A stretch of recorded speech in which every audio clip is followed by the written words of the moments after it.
Sobre a questão do direito e da política, a gente viu que, em específico, a partir da Operação Lava Jato, a gente viu ganhar muita força essa associação, mas a partir do golpe contra Dilma, isso ficou descaradamente escancarado.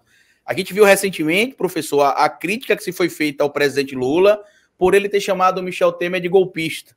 E qualquer pessoa que tenha a noção mínima de como se dá um processo de impeachment, de como que é o processo jurídico-político do impeachment, sabe que a partir da aceitação do processo, que acontece a partir de um fato jurídico, todo o restante é político.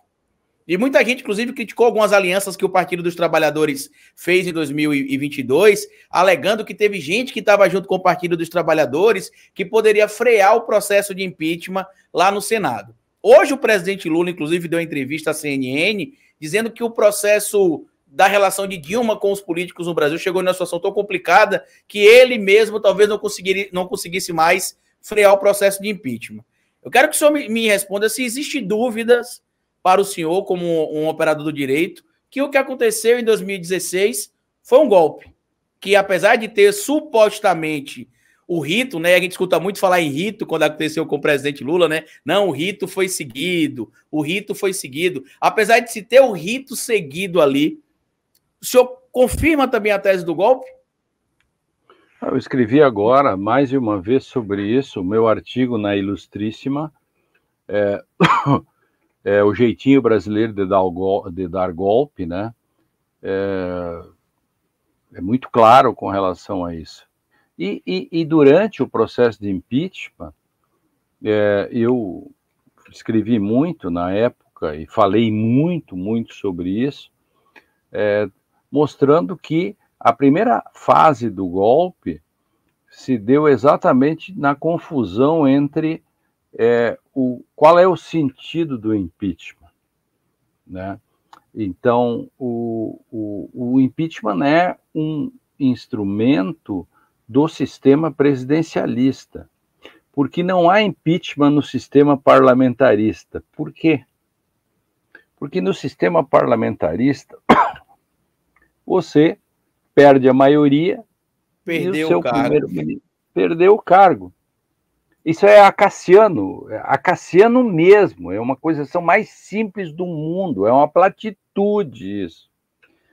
No sistema presidencialista, você não pode usar o impeachment como um instrumento de maioria para derrubar um presidente. Isto é elementar. Ali é que começa o golpe. O resto é periférico, o resto é apenas desdobramento. E ali se deu.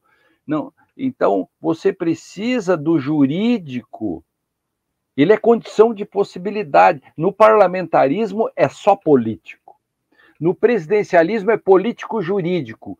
Agora, o jurídico é condição do político, e não o contrário.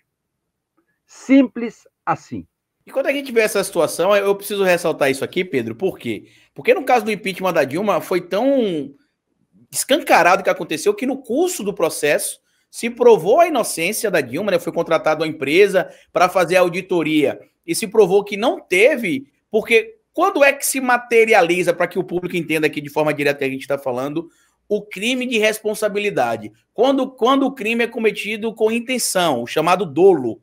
Então, a Dilma Rousseff não cometeu o crime, e se tivesse cometido, né, vamos trazer ainda para o princípio da suposição, se tivesse cometido, esse cometimento não teria sido doloso, seria culposo, que não seria fato material para gerar a abertura de um processo de impeachment. Só que o que aconteceu? No curso do processo, se descobriu que a Dilma não tinha cometido o crime, se produziu um relatório, e se teve a apresentação do relatório feito por uma auditoria que provou, ela não cometeu o crime. E aí agora, professor, a gente vai para as aberrações jurídicas. Primeiro, se a presidenta da República e o vice-presidente assinaram as tais liberações ali relacionadas às pedradas fiscais, ambos teriam cometido o crime. E aí só se direcionou a culpabilidade ou dolo para Dilma Rousseff. Após o afastamento oficial, o senador Renan Calheiros, que à época presidia o Senado, pega a Constituição e, para mim, aquele discurso ali é a prova do golpe e que o Renan Calheiros ainda tentou aliviar a vergonha que o Congresso Nacional já estava passando. Que muita gente critica o Renan, e eu não vou bater palmas, evidentemente, para tudo que o Renan faz, mas quando ele para ali a sessão e abre a boca e fala, olha, o impedimento é uma questão legal, mas a retirada da vida pública, ela não está determinada. Então eu peço que a gente delibere depois para não retirada dos direitos políticos da presidente Dilma Rousseff. Ou seja, se fez uma reinterpretação de um processo natural de inelegibilidade que levaria a Dilma a ficar afastada da vida pública por 8 anos, por uma questão óbvia. Eles entenderam no curso do processo que não tinha crime. E tem gente, professor, que hoje, ao criticar o Renan, esquece do momento pré-impeachment, quando perguntaram a ele, senador Renan, o senhor acha que o Eduardo Cunha aceitará a abertura do processo de impeachment? Ele respondeu em entrevista para várias emissoras de TV. Neste momento, cogitar impeachment contra uma presidente que não cometeu crime é um absurdo. Se o Eduardo Cunha estiver pensando nisso, o doutor Ulisses está se revirando no seu túmulo. Eu lembro que eu ouvi isso em mais de uma oportunidade.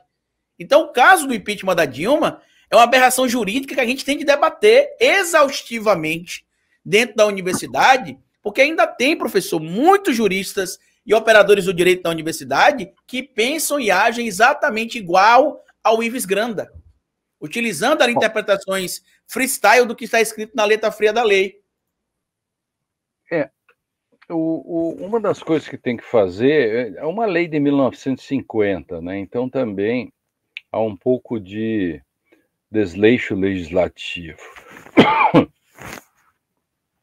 Precisamos, aí sim, precisamos deixar isso claro, né? Porque você não pode pensar no Brasil democrático a partir de 88, no Brasil que de 1950. E isso é uma matéria de lei, não é sequer uma matéria de Constituição, do modo específico, né? Então, isso tem que ser modificado. Eu não sei se, se há clima no parlamento, né? Agora o parlamento está querendo modificar o artigo 142, que eu acho uma bobagem ficar discutindo 142, que discutir isso já é e ainda certo... dá validade para a dúvida dos golpistas, né? Dá validade. Eu escrevi hoje isso, dei uma entrevista ontem no Globo, e que está hoje circulando nas redes. Agora, a lei do impeachment, a gente precisa estabelecer uma longa discussão para que, na primeira crise que vai... Escrevam aí, Carlito, Pedro, na primeira crise que der, aparecerão pedidos de impeachment e tudo isso que nós estamos falando vai começar tudo de novo. Vão tentar golpear o Lula, né, doutor? Não tenha dúvida. Não tenha dúvida. Então, essa é uma questão que tem que prestar bem atenção. Os instrumentos jurídicos, eles não podem ser ambíguos, porque essa lei de 50 não é uma boa lei. Ela não deixa muito claro algumas questões. Teria que ter uma comissão de juristas bem posicionados, juristas com cacife, para fazer a elaboração de um projeto para modificar essa lei do impeachment, para que não se precise começar de novo, vender a mãe, não entregar e começar tudo de novo, porque tudo isso é uma história que o Brasil é campeão de fazer com que as histórias se repitam como farsa. Nesse caso especificamente, professor, e eu quero ouvir também a sua opinião do impeachment, eu acho que teria de ser no mínimo 50-50, né? 50% legislativo e 50% judiciário, por alguns motivos, né? Entre esses motivos, que a gente vive uma república e a função do poder, de um poder, é fiscalizar o outro. E um dos poucos atos que existem na na República, que no Brasil, né, que a gente tem esse instrumento também do impeachment, que o judiciário não pode fiscalizar se o Congresso... Não é que... Ok, o judiciário não pode ou não quer? Porque aí tem também. Essa é uma... Aí é que está. Quem disse que o judiciário não pode se indicar esses atos do legislativo? Utilizaria-se ali os freios e contrapesos para poder provar ou acionar nessa... É muito freio. Aí, porque tem um pouco, né? Quando na época do impeachment da Dilma, se tivesse colocado isso na mão do Supremo, para o Supremo decidir em determinados momentos, e parece que o PT não quis, enfim, aí é uma questão que só a história vai demonstrar.